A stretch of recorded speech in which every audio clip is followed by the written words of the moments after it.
ایک وضاحت, ایک کلیریفیکیشن کرنا چاہتا ہوں. وہ یہ ہے کہ مجھے حیدرآباد میں میرے چند اسٹوڈنٹ نے مجھ سے بتایا کہ ارشد بھائی, کچھ کلکتہ کے بھائی ہیں, وہ لوگ آپ کے بیان میں سے 2 کلپ وہ لوگ نکالیں اور نکال کر وہ یوٹیوب پر اور فیس بک پر آپ کو بدنام کر رہے ہیں. میں نے ان سے پوچھا کہ فیس بک پر اور یوٹیوب پر وہ کلکتہ کے ہمارے بھائی کیا کر رہے ہیں؟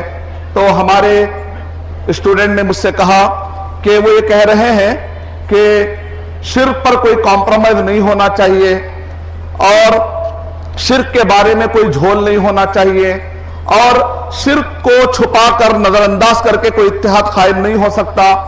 تو وہ یہ اعتراض کر رہے ہیں, یہ 2 کلپ کے اندر ایسا لگتا ہے کہ ارشد بشیر مدنی صاحب شرک کی اجازت دیتے ہیں, یا شرک کے اوپر خاموش اختیار کرتے ہیں, یا شرک کے مسئلے میں وہ کمپرومائز کرتے ہیں. تو ارشد بھائی, آپ کو بہت بدنام کیا جا رہا ہے, فیس بک پر اور یوٹیوب پر بدنام کیا جا رہا ہے. تو ایسے وقت پر میں نے کہا میرے اسٹوڈنٹ سے کہ میں ان کلکتہ کے بھائیوں کا احترام کرتا ہوں, میں سلام کرتا ہوں, میں ان کو مبارکبادی دیتا ہوں کہ ان کو اللہ نے اتنا بہترین جذبہ دیا. ہمارے ساتھیوں نے کہا ارے ارشد بھائی, وہ آپ کے خلاف کہہ رہے ہیں, آپ ان کو دعا دے رہے ہیں, آپ ان کی تعریف کر رہے ہیں. میں نے کہا بالکل وہ تعریف کے لائق ہے میرے بھائی. کیوں؟ اس لیے کہ شرک ایسا گناہ جس کے اندر کمپرومائز ہو ہی نہیں سکتا. یہ عقیدے کی بہت ہی خطرناک بیماری ہے. آپ دنیا میں کتنے بھی اچھے اونچے عہدے پا لیجئے, کتنے بھی اچھی نمازیں پڑھ لیجئے آپ, اور کتنا بھی اچھا آپ زکوٰۃ ادا کرنے والے ہیں, روزہ رکھنے والے ہیں, حج ادا کرنے والے ہیں, لیکن اگر عقیدہ بیکار ہے تو سب بیکار ہو جائے, سب پانی میں چلا جائے گا. خشت اول چو نہد معمار کج, یعنی پہلی بنیاد اگر ٹیڑھی ہو جائے, تا سریا می روت دیوار کج, اگر آسمان تک بھی وہ دیوار چلے جائے گی تو ٹیڑھی رہے گی. بنیاد صحیح ہونا بہت ضروری. میں ان بھائیوں کا احترام کرتا ہوں, بلکہ میں ان بھائیوں کو سلام کہتا ہوں, اور جنہوں نے میرے خلاف تنقید کی ہے, اگرچہ کہ انہوں نے میرے خلاف تنقید کی ہے, کیونکہ اسلام میں شخصیت کی کوئی اہمیت نہیں, اسلام میں شخصیت کی کوئی اہمیت نہیں ہے, اسلام میں عقیدے کی بڑی اہمیت ہے, اس میں کوئی کمپرومائز ہو ہی نہیں سکتا. اگرچہ کہ انہوں نے میرے خلاف کہا. شرک کے مسئلے میں واقعی ہی اٹل ہونا چاہیے, کیونکہ اللہ سبحانہ وتعالیٰ نے قرآن مجید میں ارشاد فرمایا ان الشرک لظلم عظیم, سورہ لقمان سورہ نمبر 31 کے آیت نمبر 13 اور 14 میں, کہ بے شک شرک بہت بڑا ظلم ہے. دنیا کا سب سے بڑا ظلم اگر ہے تو وہ شرک ہے. سورہ مائدہ سورہ نمبر 5 کے آیت نمبر 72 میں اللہ سبحانہ وتعالیٰ ارشاد فرما رہے ہیں انہ من یشرک باللہ فقد حرم اللہ علیہ الجنہ ومأواہ النار وما للظالمین من انصار. اور جو کوئی بھی شریک کرے گا, شرک کرے گا اللہ سبحانہ وتعالیٰ کے ساتھ, اللہ سبحانہ وتعالیٰ کے ساتھ اگر کوئی شرک کرے گا تو اللہ سبحانہ وتعالیٰ کیا کرے کہ جنت اس کے اوپر ہم نے حرام کر دی, اللہ تعالیٰ نے حرام کر دی, اور جہنم اس کا ٹھکانہ ہے, اور ظالموں کے لیے کوئی مددگار نہیں ہے. شرک بہت بڑا گناہ ہے. اور اللہ تعالیٰ نے قرآن مجید میں سورہ اعراف نمبر 7 کے آیت نمبر 13, 14, 15, 16, 17 میں اللہ تعالیٰ نے کہا کہ شرک اتنا سنگین گناہ ہے اور اتنا بیوقوفی والا کام ہے, یہ کام ابلیس بھی نہیں کرتا. ابلیس نے بھی دعا مانگی تو کس سے مانگی؟ ابلیس نے بھی دعا مانگی تو اللہ تعالیٰ سے مانگی, کیونکہ ابلیس کو بھی معلوم ہے تو ملے گا تو یہی در سے ملے گا, یہی اللہ سے ملے گا, کسی اور بابا سے ملے گا ہی نہیں. ابلیس کو بھی معلوم. ابلیس نے کہا ربی انظرنی الی یوم یبعثون, اے میرے رب تو مجھے مہلت دے. کیا کہہ رہا ہے ابلیس؟ کس سے دعا مانگ رہا ہے؟ ڈائریکٹ اللہ سبحانہ وتعالیٰ سے دعا مانگ رہا ہے.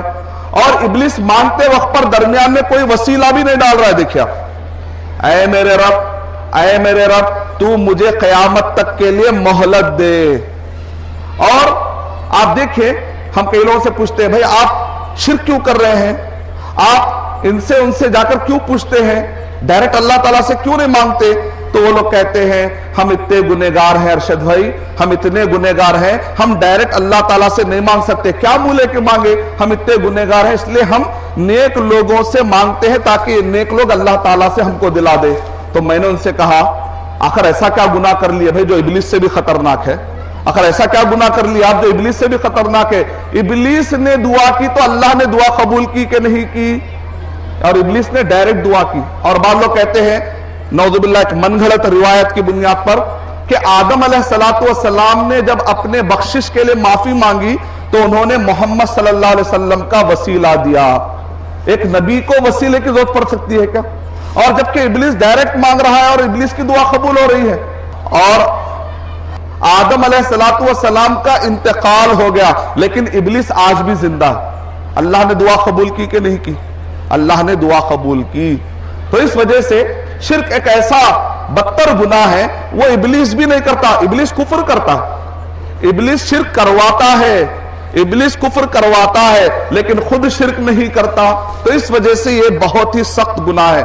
اگر کلکتہ کے بھائیوں نے میرے کسی کلپ کو سامنے رکھ کر اگر انہوں نے میرے خلاف کہا ہے تو اصل بات دیکھنی چاہیے، میرے خلاف کہا ہے وہ ٹاپک نہیں دیکھنا چاہیے، اصل وہ کیا کہنا چاہ رہے ہیں۔ اصل یہ کہنا چاہ رہے ہیں کہ شرک کے اوپر کمپرومائز نہیں ہونا چاہیے، شرک کے بارے میں کوئی جھول نہیں ہونا چاہیے۔ یہ تو وہی تحریک ہے جس پر میں گزشتہ 11 سال سے مدینہ یونیورسٹی سے آنے کے بعد سے میں مسلسل اسی پر تو کام کر رہا ہوں۔ 5 سال اللہ تعالیٰ نے مجھے ETV اردو پر بیان کرنے کا موقع دیا، الحمدللہ کئی لوگوں نے شرک سے توبہ کی الحمدللہ۔ اور زی سلام پر اللہ تعالیٰ نے مجھے 400 ایپیسوڈ میں سے 100 ایپیسوڈ میں نے شرک کے خلاف کہے۔ زی سلام میں بہت سارے ہم کو ای میل آئے، افغانستان سے آئے، UP سے آئے، بہار سے آئے، بڑے بڑے لوگوں نے کہا ہم کو آپ کے بیانوں کے ذریعے سے شرک سے توبہ کرنے کی توفیق ملی۔ تو اگر ان کی تحریک یہ ہے ان بھائیوں کی کہ شرک کو مٹانا ہے تو الحمدللہ اس کام پہ تو ہم بھی لگے ہوئے۔ ہاں ہمارے اس کلپ کے اندر اگر کچھ غلط فہمی کسی کو پیدا ہوئی ہے کہ شاید کہ شیخ جو ہے وہ مصر کی جو تحریک ہے کہ چلو کچھ شرک کو جو ہے کمپرومائز کریں گے، ہو سکتا ہے شیخ شاید اس سے متاثر ہوں گے۔ اگر میری کلپ سے کہیں پر آپ کو کہیں غلط فہمی ہوئی ہے تو میری پوری زندگی کے بیانات دیکھیے، میرے پوری زندگی کے بیانات دیکھیے تو آپ کو کلیئر ہو جائے گا کہ الحمدللہ شرک پر کوئی کمپرومائز ہو ہی نہیں سکتا۔ اور جس کو اللہ تعالیٰ ناپسند کرے میں کون ہوتا اس کو پسند کرنے والا، نعوذ باللہ۔ اور وہاں پر ایک بہن نے جو سوال کیا تو اس وقت پر چونکہ مجھے رپورٹ مل چکی تھی کہ یہاں پر کچھ لوگ دنگا فساد کرنے کی نیت رکھتے ہیں اور کچھ لوگ وہاں پر خون خرابہ کرنے کی نیت سے آئے ہیں، تو میں اسٹیج پر رہنے والا مجھے اطلاع ملتی ہے، جنرلی عوام میں جو سیٹ پہ بیٹھے ہوتے ہیں ان کو معلوم نہیں ہوتا، بیک گراؤنڈ معلوم نہیں ہوتا، ہمیں بیک گراؤنڈ کا پتہ ہوتا ہے۔ تو اس وقت پر بہن کے میں نے سوالات کو الگ سے حل بھی کیا جا سکتا ہے۔ میں نے کہا وہاں کے علماء سے آپ رجوع کریں تاکہ علماء اصل جانے کے واقع شرک ہوتا ہے یا نہیں ہوتا، یا بہن نے ہو سکتا غلط فہمی سے سمجھ لیا ہوگا۔ تو اس وجہ سے میں نے علماء کی طرف رجوع کروایا۔ میں نے اس بہن سے یہ نہیں کہا کہ تم شرک کر لو، گھر کے اندر جا کر تم شرک کر لو۔ اور اسی طریقے سے میں نے اس میں کہا کہ نبی صلی اللہ علیہ وسلم نے 13 سال برداشت کیا، یعنی آپ کو شرک مٹانے کے لیے آپ کو ظلم سہنا پڑے گا، لیکن انہوں نے ترجمہ کر دیا، برداشت کا معنی خاموشی کر دیا، نعوذ باللہ۔ انگلش میں ترجمہ انہوں نے غلط کر دیا کہ نبی صلی اللہ علیہ وسلم 13 سال خاموش تھے اور شرک دیکھ رہے تھے، یعنی کہ میں نے جو اردو میں کہا اس اردو کا ترجمہ سمجھنے میں ان کو غلط فہمی ہوئی، اس کے باوجود بھی غلط فہمی ہوئی ہے۔ میں اس کا پورا نام دیتا ہوں غلط فہمی۔ میں ان بھائیوں کو دعا کرتا ہوں، ان کا جو جذبہ ہے شرک کے خلاف، ایسا جذبے کی ضرورت ہے۔